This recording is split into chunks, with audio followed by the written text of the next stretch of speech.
18 octobre. Jérémie chapitre 31, verset 27 à chapitre 32, verset 44. Oh, le temple va venir. L'Éternel déclare: Oh, je sémerai les royaumes d'Israël et de Juda d'hommes et d'animaux.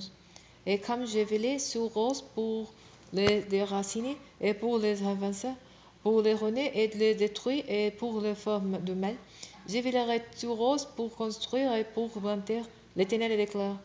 À ce temps-là, on ne dira plus ce proverbe: les pères ont mangé des raisins verts, mais ce sont les dents des enfants qui en sont agacées. Mais chacun périra pour son propre péché. C'est celui qui mangera des raisins verts qui en aura les dents agacées. Mais les 2 jours venant, le déclare l'Éternel, au moi, je concourerai avec le peuple d'Israël et celui de Juda, une alliance nouvelle. Elle ne sera pas comme celle que j'ai conclue avec le prince quand je les ai pris par la main pour les faire sortir d'Égypte, car cette alliance-là, ils l'ont rompue, alors que moi, j'étais le suzerain. L'Éternel le déclare. Mais voici quelle alliance je conclurai avec le peuple d'Israël après ces jours, déclare l'Éternel. Je placerai la loi au plus profond d'eux-mêmes. Je les graverai sur le cœur. Moi, je serai leur Dieu. Ils seront mon peuple. Ils n'auront plus besoin de se saigner l'un l'autre, en répétant chacun à son compagnon, en son frère. Il faut que tu connaisses l'Éternel, que tous me connaîtront, des plus petits jusqu'aux plus grands. L'Éternel le déclare, car je pardonnerai leurs fautes. Je ne tiendrai plus compte de leurs péchés. Voici ce que déclare l'Éternel, qui fait paraître les soleils pour éclairer les jours et qui établit les lois, qui régule la course de la lune et des étoiles pour éclairer la nuit, qui agite la mer et fait bouger ses flots, et qui a pour nom l'Éternel, le Seigneur des armées célestes. Il faudrait que ces lois soient supprimées par devant moi, déclare l'Éternel, pour que la descendance d'Israël soit aussi pour toujours d'être nation devant moi. Voici ce que déclare l'Éternel. Si l'on peut mesurer les silates, ou si l'on peut tonder les fondements de la terre ici-bas, moi, je rejetterai toute la descendance d'Israël pour tout ce qu'ils ont fait. L'Éternel le déclare. Mais des jours vont venir, l'Éternel le déclare, où cette ville sera de nouveau rebâtie pour l'Éternel, depuis le tout de l'année jusqu'à la porte des langues. On atteindra encore les cours d'eau d'arpentage en ligne droite jusqu'à la colline des Gareb, puis on tournera vers Goth.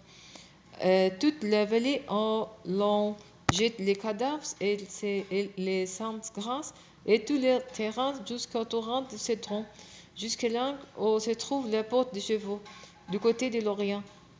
Toutes ces domaines seront saints pour l'Éternel, et il ne sera plus jamais arraché ni détruit. L'Éternel adresse la parole de Jérémie, la 10e année du règne de Sédéchias, roi de Juda, qui correspond à la 18e année du règne de Nabucodonosor. C'était un moment où l'armée du roi de Babylone assiégeait Jérusalem et tous les prophètes Jérémie était prisonnier dans la cour du corps de garde qui se trouve au palais du roi de Juda. Sédéchias, roi de Juda, l'avait fait emprisonner en lui reprochant: pourquoi prophétises-tu de la sorte? Voici ce que déclare l'Éternel. Je vais livrer cette ville au roi de Babylone, qui s'en emparera.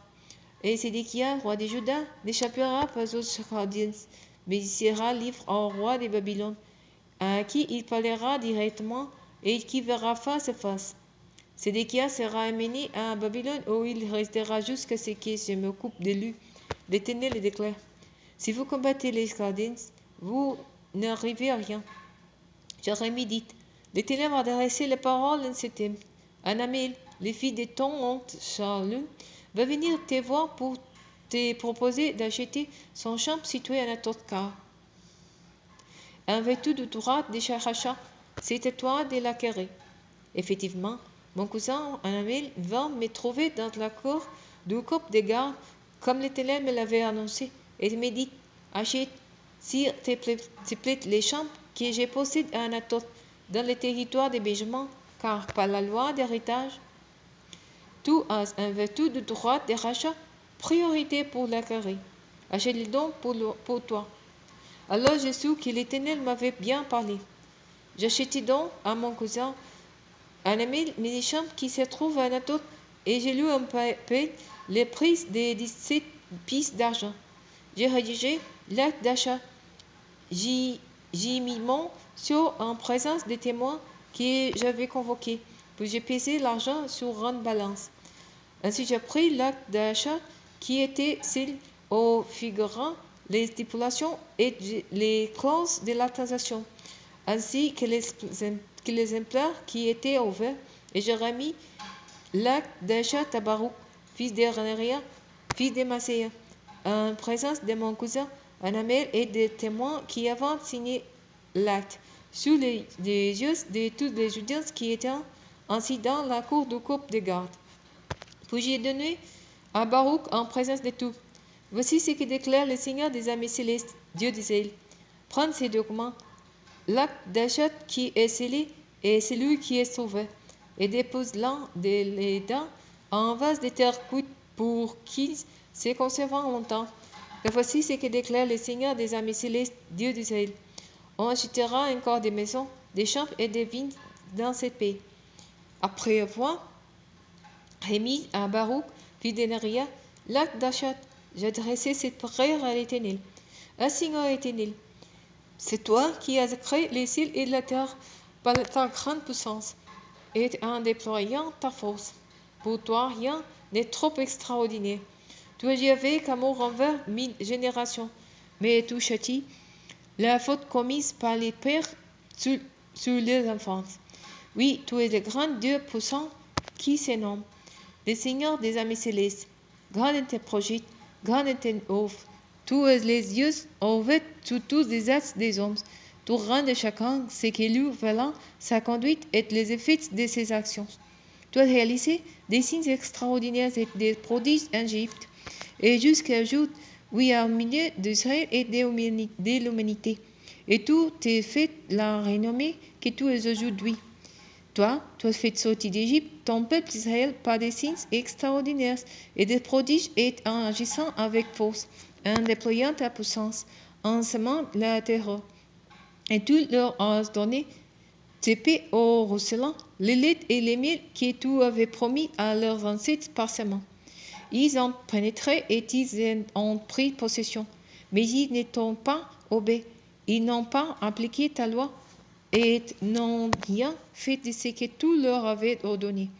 C'est pourquoi tu as fait venir sur eux tous ces malheurs. Voici que l'ennemi met ses terrassements en place contre la ville pour la prendre en proie à l'épée, la famine et la peste.